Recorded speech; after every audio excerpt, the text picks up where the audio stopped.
This is so exciting. I'm gonna show you guys what the harem here in Istanbul looks like at the Ottoman Sultan Palace. Now, it's exciting because this place only opened to the public in 2014. Before no one was allowed to come in here, even though no one lives here. It was such a private national preserve. I don't know how else to say it, but it was very private, and now we have the chance to come see how the women here lived.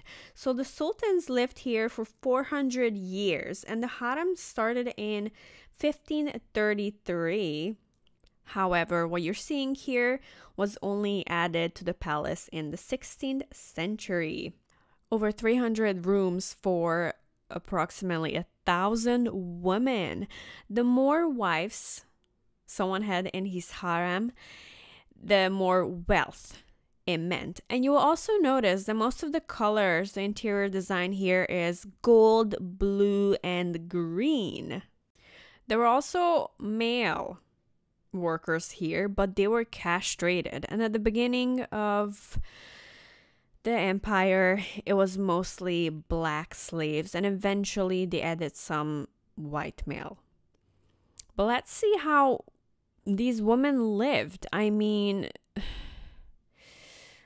it must have been really cold during winter because it does snow here in Turkey, and this is where they lived. I would love to see more interior decoration, maybe some clothing items, like what did they dress like, because we do see paintings, but we don't know if that's really how they dressed, like the real outfits. Also, most of the women here were slaves. This building is for the head slave. Now, a lot of women agreed into the marriage, but a lot of women were slaves gifted to the sultan, and this is where they lived. The mother of the sultan was the most powerful one in the harem, and she controlled basically everything. She took care of the girls. The women here were taught education. They were taught how to read, write, sing. There's a music room. I think this is a bathtub, but it's deep enough to stand. So I think they were just standing in the water, which is almost like a jacuzzi, I think. And I think this is where they heated the water. I'm not sure. But damn, it must have been freezing in here. The music room. So we do see some things here, like the stairs, and I think they learned how to play piano here and some other musical instrument because the sultan wanted his women to be educated. And the mother is the one who looked after the girls. The women were taught how to dance and sing. Basically, they had to be entertainers. Now, the throne was open to any son of the sultan. Due to this, many children were poisoned or stabbed, which was very common. Sultan Murat III fathered 103 children. However, if a wife had a son, she could no longer sleep with the sultan, and this was to prevent her having another son, so the two sons did not have to compete for their mother's support for the throne, which makes sense. So there were, just imagine this place with a lot of women. Some are more powerful, some are way less powerful, and there's a lot of kids here too. Like, one of the sultans had 103 children. Obviously not at the same time, but there was probably a lot of kids here. Now, we are not able to see every single room, but I think it's enough to get a glimpse of what life was here like.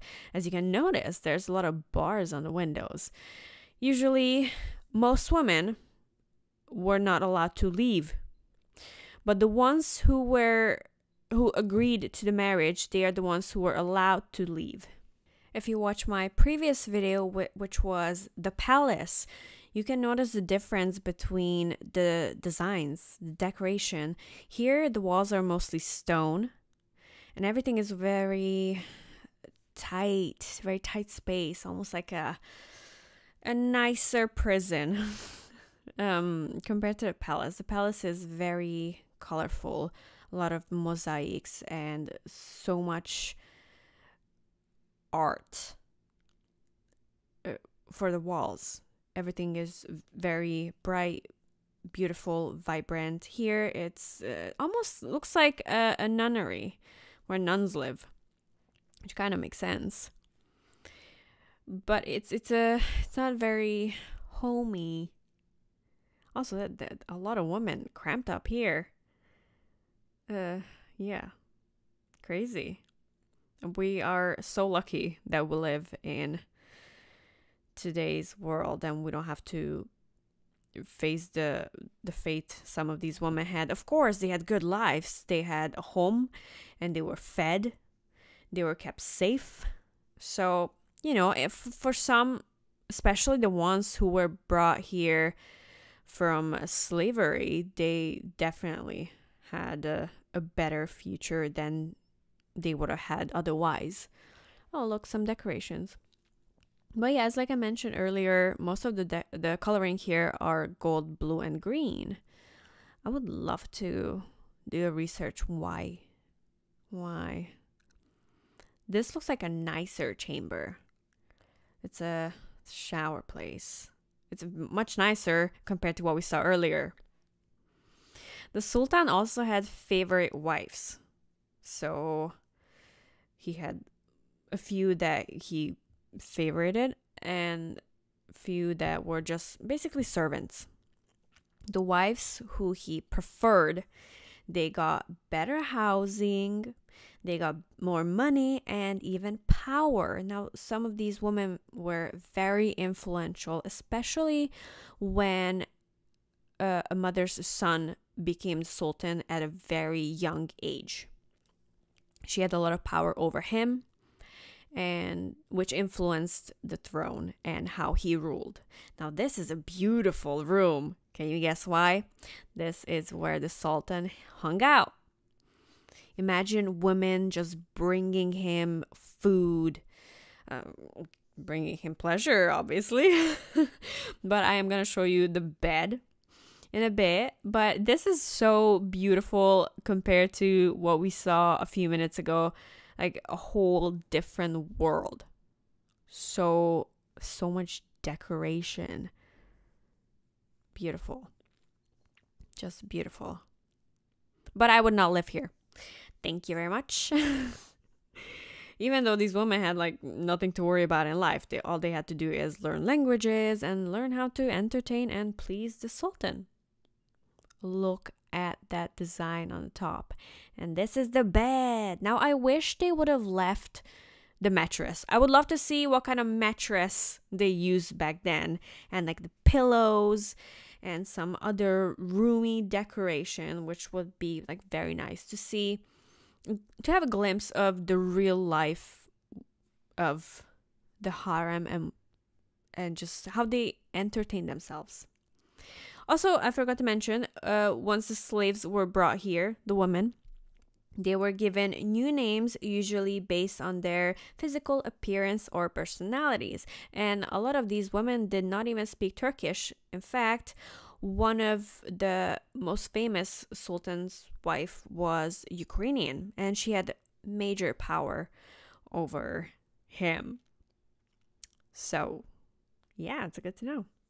The lives of the whole harem was very secretive, so there's a lot we don't know. And some of the information online could not be true. So we don't know if these women had a good life or maybe they had terrible lives. Were they beaten? Were they assaulted? Actually, some of the women did not even sleep with the Sultan. They were married off to a member of the court. So not all wives were the Sultan's only. So yeah, that's pretty much it for the harem. It was exciting. Personally, I would not live here, but it was very special to see it in real life.